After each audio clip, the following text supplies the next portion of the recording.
Bonjour Michel Forst, merci beaucoup d'avoir accepté aujourd'hui de répondre à quelques-unes de nos questions. Question pour Dernière Rénovation, une campagne de résistance civile qui demande la rénovation thermique du parc immobilier français d'ici à 2040. Vous avez été récemment élu rapporteur spécial des Nations Unies sur les défenseurs de l'environnement. Pourriez-vous me dire pourquoi ce mandat a-t-il été créé et est-ce que les défenseurs de l'environnement doivent être plus spécifiquement protégés dans le contexte de crise climatique actuelle? Oui, alors donc c'est un mandat qui a été créé récemment, en fait, en octobre 2021. C'est un mandat qui a été créé pour protéger les défenseurs de l'environnement. Pourquoi? Parce que les États aux Nations Unies ont bien vu qu'à l'heure actuelle, on assiste à une recrudescence du nombre d'attaques, de menaces dont sont victimes les défenseurs de l'environnement, des formes de persécution, de harcèlement, de criminalisation. Et donc ils ont pensé qu'un mécanisme de réaction rapide permettrait de mieux répondre à leurs menaces. Alors pour répondre directement à votre question, j'ai envie de dire d'abord que tous les défenseurs, quels qu'ils soient, doivent être protégés. Et c'est la raison pour laquelle il y a aux Nations Unies des mécanismes de protection des défenseurs. Mais la raison pour laquelle les défenseurs de l'environnement sont plus particulièrement mis à l'ordre du jour avec ce mandat, c'est parce qu'ils sont ceux qui sont à l'heure actuelle les plus menacés. Si on regarde les rapports des Nations Unies ou les rapports des ONG comme Global Witness, on s'aperçoit que 80% des attaques à l'encontre des défenseurs sont dirigées contre les défenseurs de l'environnement. Donc ça nécessite en fait une approche particulière, d'où un mandat particulier qui s'adresse aux défenseurs de l'environnement parce qu'ils sont à l'heure actuelle les plus menacés et donc doivent être mieux protégés ou plus protégés par les États et par les Nations Unies. Et la crise climatique à l'heure actuelle montre bien qu'on a un besoin encore plus particulier de s'approcher des militants climatiques qui sont des défenseurs de l'environnement parce qu'à l'heure actuelle, ils sont ceux qui sont les plus criminalisés et les plus d'objets d'attaque de la part des États. Et si on ne garantit pas la liberté d'expression, la liberté d'association pour ces militants climatiques, alors on passe à côté de l'urgence qui nous dépasse tous à l'heure actuelle. Est-ce que vous pourriez me parler un peu de la convention d'Aarhus? Oui, parce que ce mandat, en fait, il a une particularité, c'est qu'il a été créé au sein d'une convention qu'on appelle la convention d'Aarhus. Aarhus, c'est la ville dans laquelle la convention a été adoptée. Une convention qui a été adoptée avec l'idée de créer à l'époque, en 1998, ce qu'on a appelé une justice environnementale. C'était un peu précurseur au fond. Et on l'a créé autour de trois grands piliers, qui sont le premier pilier, le droit à l'information. Ça veut dire en fait que dès lors qu'un projet environnemental est développé par un État, eh bien, il y a une obligation de l'État de fournir à toutes les personnes qui sont concernées par le projet toute l'information pour comprendre en quoi le projet va les concerner. Et puis le deuxième pilier, c'est un pilier important, qui est le droit à la participation. Ça veut dire que dès lors qu'un projet environnemental est implanté ou va être implanté, avant même qu'il soit décidé de son implantation, ils doivent être consultés. Et donc les communautés locales, les familles, les personnes menacées par un projet de ferme éolienne, par exemple, ou d'usine de biomasse, doivent être consultés au préalable et donner leur avis. Ça ne veut pas dire que leur avis doit être suivi, mais en tout cas qu'ils doivent être entendus et écoutés dans la langue qui leur permet de comprendre. Et puis le troisième pilier, qui est extrêmement important, c'est la justice environnementale, s'assurer que dès lors qu'une personne voit ses droits ont été bafoués, eh bien, elle puisse avoir accès à la justice administrative ou bien à la justice judiciaire pour que ses droits soient restaurés et qu'elle puisse éventuellement faire l'objet d'une réparation. Ce qui est intéressant, c'est que c'est une convention qui est juridiquement contraignante. Ça veut dire en fait que les États ont l'obligation de la mettre en œuvre, et la France fait partie des États qui ont ratifié la Convention. Ça veut dire qu'elle est obligée de mettre en œuvre les trois piliers, information, participation et accès à la justice. Et à l'heure actuelle, c'est une convention qui a été ratifiée par 47 États, y compris l'Union européenne. Et c'est important parce que l'Union européenne est à l'heure actuelle l'instance dans laquelle se décident beaucoup de choses sur le plan de l'environnement et sur le plan de la justice et sur le plan de la justice climatique à l'heure actuelle. Beaucoup de mouvements non violents de désobéissance civile apparaissent dans le monde entier. On pense notamment à Just Stop Oil, Ultima Generation, Scientist Rebellion, et notamment en Europe. Comment est-ce que vous expliquez l'émergence de tous ces mouvements? Pour moi, c'est le signe qu'il y a comme une forme de rupture démocratique. Ça veut dire que le dialogue est rompu, que les militants n'ont plus confiance dans les gouvernements, n'ont pas non plus confiance malheureusement dans les méthodes traditionnelles de militantisme ou de lutte, ou se tournent vers d'autres formes de militantisme parce qu'ils sentent qu'ils ne sont pas entendus ou que les méthodes traditionnelles n'ont plus l'efficacité qu'elles ont pu avoir par le passé. Parce que bien évidemment, pour ces militants, défendre la planète, défendre l'environnement, défendre les espèces qui y vivent, y compris l'espèce humaine, c'est quelque chose qui en fait mérite une attention particulière. Et on voit que à l'heure actuelle, face à aux réponses des États. Les modes de militantisme ne répondent plus vraiment aux attentes et donc ils ont besoin de se tourner vers autre chose. Pourquoi ? Parce qu'ils souhaitent que d'abord les scientifiques soient écoutés.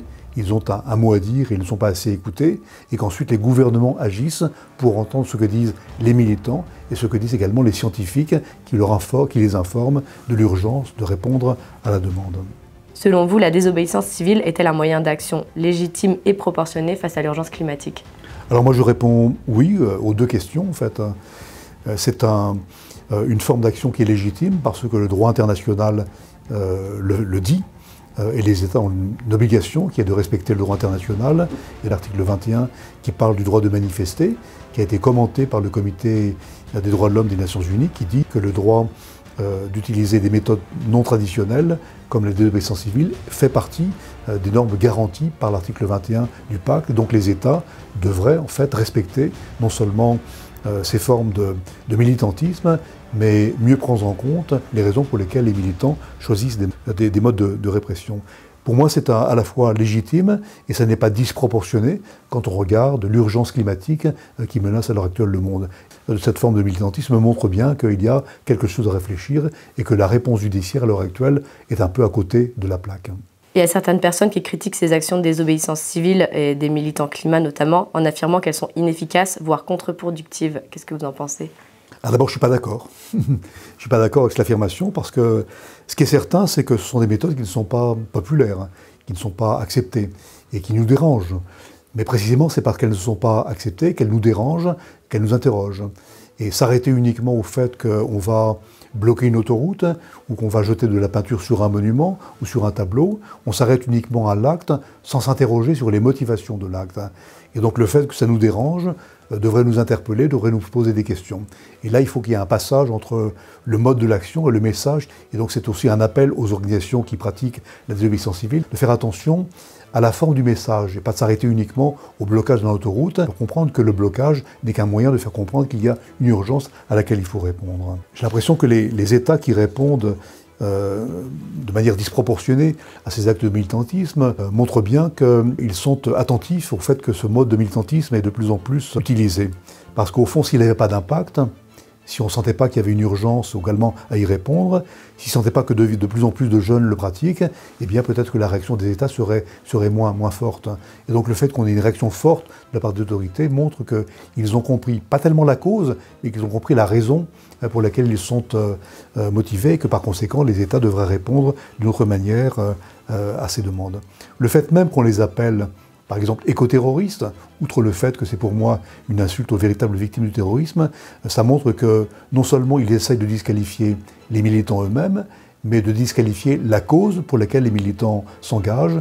Et c'est pour moi un double signal d'alerte que de criminaliser les défenseurs et en même temps de criminaliser la cause, qui est une cause qui pourtant devrait faire l'unanimité. On le voit bien à l'heure actuelle, le monde se réchauffe, on parle tout le temps du manque d'eau partout, les forêts qui brûlent, on voit bien que ça nous frappe au quotidien, et pour autant, en fait, on n'entend pas le message véhiculé par ceux qui pratiquent la désobéissance civile. Au fond, j'ai envie de dire que les militants du climat, ceux qui pratiquent la désobéissance civile, ils font partie des défenseurs qui ont souvent pas été entendus, et par le passé, on voit bien que les grands mouvements de celles et ceux qui ont pratiqué la désobéissance civile, on a plein d'exemples dans l'histoire qui le montrent, ont toujours eu raison. Et on a le sentiment en tout cas moi j'ai le sentiment qu'ils ont raison maintenant, mais qu'on ne comprend pas qu'ils ont raison, et que malheureusement on comprendra trop tard, c'est-à-dire dans 20 ans, dans 30 ans, qu'ils ont eu raison, et qu'on aurait dû agir beaucoup plus tôt. D'où l'intérêt pour moi de répondre mieux aux questionnements qui sont portés par les organisations qui utilisent ce forme de militantisme. Et à l'heure actuelle, j'ai le sentiment que les militants qui étaient par le passé, ou qui sont à l'heure actuelle tentés d'utiliser ces méthodes, pratiquent des méthodes qui sont impopulaires, mais au fond, on devrait s'interroger sur la cause qui les motive, et non pas uniquement sur l'acte de transgression de la loi. Et moi, je crois que face à l'urgence climatique, face à un enjeu qui nous dépasse tous les moyens sont à l'heure actuelle éventuellement légitimes, dès lors qu'ils sont garantis par le droit international. Le sabotage n'est pas, par exemple, légitime, mais la désobéissance civile l'est, parce qu'en fait, il répond à une urgence, il est garanti par le droit international des droits de l'homme. Nous assistons à une augmentation de la répression à l'encontre des militants climat en France et en Europe. Quel rôle doit jouer le juge judiciaire aujourd'hui face à cette répression ? Alors, il a un rôle très important, en France comme à l'étranger. Le juge a toujours un rôle important, d'abord parce que c'est lui qui est le garant de la liberté d'expression, de la liberté de manifestation, et il doit toujours veiller à ce que les restrictions aux libertés de manifester et aux libertés d'expression soient proportionnées, ce qui n'est pas toujours le cas. Et donc le rôle du juge est un rôle de gardien, à la fois des libertés et en même temps de la manière dont les libertés sont exercées. Le juge peut également jouer un rôle important pour faire évaluer les mentalités. Par exemple, dans le cas des militants du climat qui utilisent la désobéissance civile, pour montrer que la légitimité d'une cause peut parfois confronter la légalité et donc faire entendre le fait que la cause étant légitime, il est parfois utile de légiférer différemment et aussi de dire le droit différemment lorsqu'on est traduit en justice. Ce qui me frappe à l'heure actuelle, c'est que j'ai le sentiment que le juge ne comprend pas la différence entre la légitimité de la cause et la légalité de la cause. Et on sanctionne des militants parce qu'ils bloquent une autoroute, parce qu'ils jettent de la peinture sur un monument, uniquement pour l'acte qu'ils ont commis, sans s'interroger sur la motivation de l'acte et donc la légitimité de la question.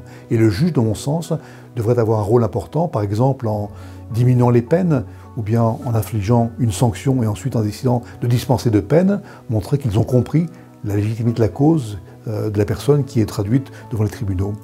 Et en ne faisant que juger l'acte lui-même, en imposant des sanctions, sans pour autant s'interroger, le juge passe à côté du devoir qui est le sien, qui est aussi de faire évoluer la société. Qu'est-ce que vous voulez dire aux personnes qui, en Europe et ailleurs, sont aujourd'hui sur le banc des accusés pour avoir défendu nos conditions de vie sur Terre grâce à des actions non violentes? J'ai envie de leur dire que malheureusement, ils ne sont pas les premiers défenseurs à se retrouver au banc des accusés.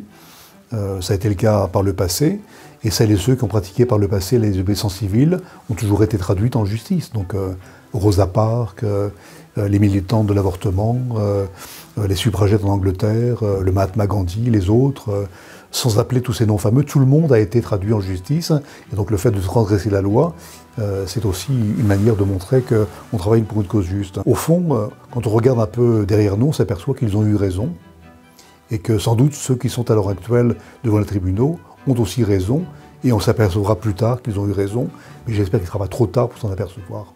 Qu'est-ce que vous diriez aujourd'hui à un jeune qui fait face à de l'éco-anxiété et qui n'arrive pas à se projeter dans son avenir? D'abord, j'ai envie de leur dire que moi je comprends leur sentiment d'impuissance et leur anxiété, parce qu'effectivement le monde est anxiogène.